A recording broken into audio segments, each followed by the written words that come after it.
Greetings, my dear friends. Today I want to talk about something you cannot see with your eyes, but that many believe exists. About the biofield, about the aura, about human energy, and about dark practices, love spells, curses, energy vampirism. This is Dreamweaver Mystics, as always. Do you believe in love spells and curses? I hear this question often from subscribers, and to be honest, I do not know if they exist in the form they are described. But I know that people believe, and belief is also energy. In many cultures, love spells and curses are part of tradition.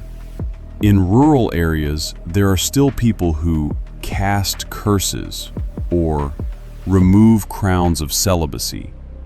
The internet is full of advertisements. Love spell to make someone love you. Curse to bring misfortune. Spell to break up a relationship. I cannot claim this works, but I can claim that belief in it works. If a person sincerely believes they have been cursed, they begin to feel unwell. Their mood drops. Their affairs fall apart. Their relationships suffer. Is this self-suggestion, or is it real influence? The line is thin. There is another side. The person who orders a love spell also puts energy into it, their hope, their obsession, their desire, and that energy goes somewhere. Perhaps it does affect the other person, or perhaps it only destroys the one who ordered it. I lean toward the second. Now about the biofield and the human aura. What are they? Imagine an invisible cloud around the body. Everyone has it. Its size, color, and density change depending on a person's state. When you are healthy, calm, happy, your field is large, smooth, and bright. When you are sick, tired, or upset, the field shrinks, darkens, becomes ragged. Some people can see auras. This is not magic. It is a perceptual ability. With practice, one can notice a faint glow around fingers, around the head. Scientists have even created devices, such as Carillion gas discharge visualization. Photographs show a glow around living objects. The aura has layers. The physical layer, close to the body. The emotional layer, a bit farther. The mental layer, even farther. The spiritual layer, the outermost. Each layer interacts with the others. If your soul hurts, it affects your physical body. If you think too much, it affects your emotions. Everything is connected. Can you learn to see auras?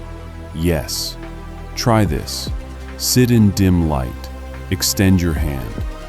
Look not at your fingers, but slightly past them. After a while, you may notice a faint glow. That is your biofield. Not everyone succeeds on the first try, but practice helps. Has science proven the existence of the biofield? This is complicated. Mainstream science acknowledges the electromagnetic fields produced by the body. The heart creates an electrical field. The brain creates a magnetic field. This is fact. These fields can be measured with instruments. But scientists are reluctant to call this an aura. To them, it is simply a bioelectromagnetic field. The Carillion method shows a glow, but critics argue that this is a corona discharge effect, not a mystical aura. Experiments on the influence of thought on water, on plants over distance, yield mixed results. Some studies confirm, others reject. Science requires repeatability, and with subtle energies, repeatability is difficult to achieve. For now, the official position is, the existence of the aura has not been proven. But it has not been disproven either. It is a zone of the unknown. What does religion say about all this? In Christianity, the concept of biofield does not officially exist. There is the soul, there is grace, there is holiness that radiates light. Saints on icons are depicted with halos, a symbol of divine light. In Eastern Orthodoxy, speaking about auras is not common, but there is the concept of prelest, spiritual delusion, when a person mistakes demonic illusions for divine revelations. Some saints could see a glow around the righteous and the sinful. Descriptions exist in hagiographies. In Hinduism and Buddhism, the aura is part of the teaching. There are chakras, energy centers. There is prana, vital energy. There are nadis, channels through which this energy flows. In these traditions, working with the aura is common practice. In Islam, there is the concept of barakah, blessing, a special energy that can be transmitted from holy places or righteous people. In short, religions recognize invisible energy. They simply call it by different names. Now about the most popular and frightening topic: energy vampires. You know them. After interacting with some people, you feel drained. Your head hurts, your mood worsens, your strength disappears. Meanwhile, they seem to bloom after being around you. These are vampires. They do not drink blood, they drink your energy. How does it work?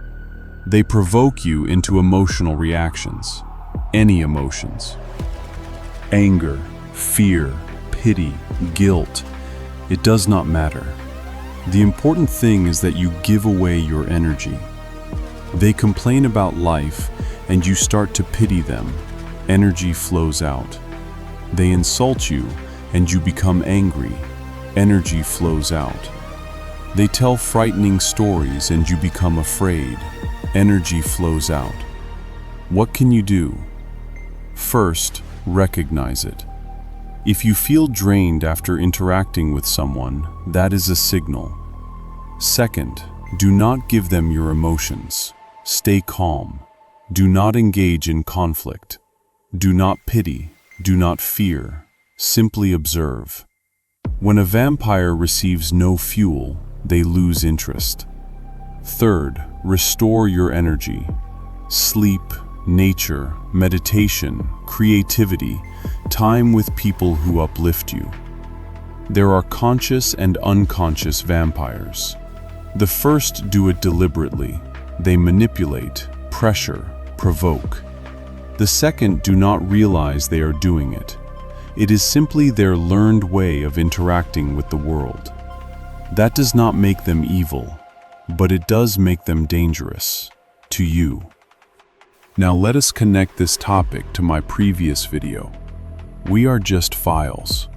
We are information uploaded into a bio-robot. Our soul is a program. Our body is hardware. And our energy? That is the data. Energy is what powers our program. Without it, we freeze, slow down, produce errors. And if we are just files, we can be corrupted by a virus. What is a curse? It is a virus that someone deliberately tries to insert into your program. A love spell? It is a virus that rewrites your code of love and attachment. An energy vampire? It is a program that steals your data, your energy, using vulnerabilities in your defenses. But here is the difference. A file on a computer is passive. It cannot defend itself. It needs an antivirus.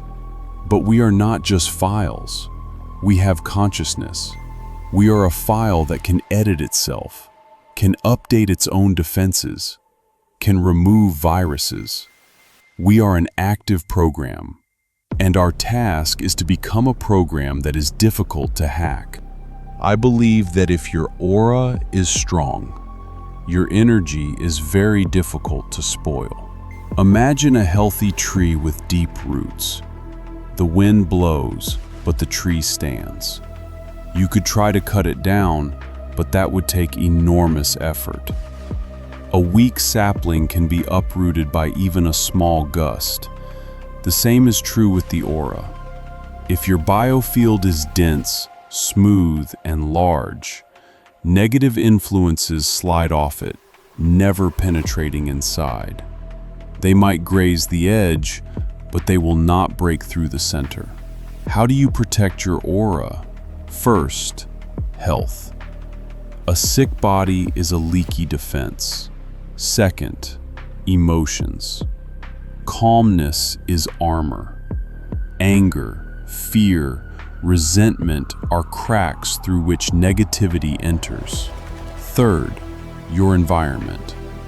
If you are surrounded by vampires, toxic people, complainers, your aura gradually thins.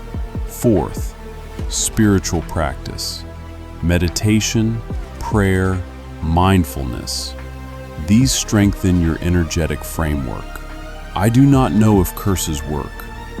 I do not know if love spells are real, but I know that belief in them can already cause harm. If you are convinced you have been cursed, you will look for its signs. You will find them, and they will appear. This is the observer effect. But I know something else. People with strong auras, pure souls, clear minds, they rarely become victims. Not because they are not attacked, but because the attacks do not reach their target. They are like stones thrown into water. Ripples spread, but the stone sinks. A strong aura is an ocean. The stone falls and disappears without a trace. It is no accident that countless fairy tales, legends, and films have been made on this subject. Humanity has been trying for centuries to understand the nature of dark influences, but I will probably make a separate video about that. Working on yourself is the best defense. This sounds cliché, but it is true. Exercise, healthy sleep, good nutrition, strengthen the body. Meditation, kind thoughts, forgiveness, strengthen the soul. Knowledge, critical thinking, mindfulness, strengthen the mind. When all three levels are strong, your aura becomes impenetrable. Then no curse, no love spell, no vampire can harm you. You are a file that does not break. You are a program that cannot be hacked. You are energy that fuels itself. And that is all for today. This was Dreamweaver Mystics. Do not forget to subscribe to the channel and write in the comments, do you believe in curses and love spells? Have you encountered energy vampires? Can you feel your aura? I read everything. And remember, your energy is your resource. Do not give it to those who do not value it. Until next time.